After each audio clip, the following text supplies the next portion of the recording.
స్నేహితురాలని నమ్మి ఇంటికొచ్చిన యువతికి గంజాయిని అలవాటు చేయడమే కాక భర్త అఘాయిత్యానికి పాల్పడుతుంటే సహకరించింది. ఆపై ఫోటోలు వీడియోలు తీసి బ్లాక్మెయిల్ చేసింది. బాధితురాలు నిందితురాలు ఇద్దరు కూడా న్యాయ విద్యను అభ్యసించడం గమనార్హం. పోలీసుల కథనం ప్రకారం కర్నూలు జిల్లా కల్లూరు మండలానికి చెందిన 22 సంవత్సరాల యువతి 4 ఏళ్ల క్రితం తిరుపతి శ్రీ పద్మావతి మహిళా విశ్వవిద్యాలయంలో ఎల్ఎల్బి కోర్సులో చేరింది.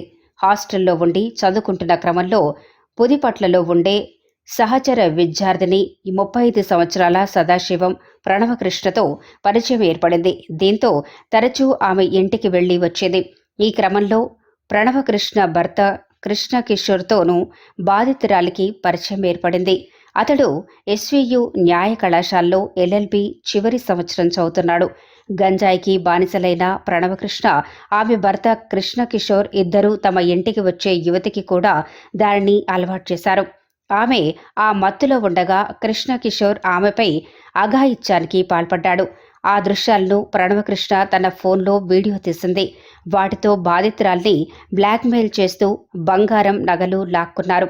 అక్కడితో ఆగక ఆ ఫోటోలు, వీడియోలను బాధిత యువతి సోదరుడు ఆమెకు కాబోయే భర్తకు పంపి డబ్బులు డిమాండ్ చేశారు.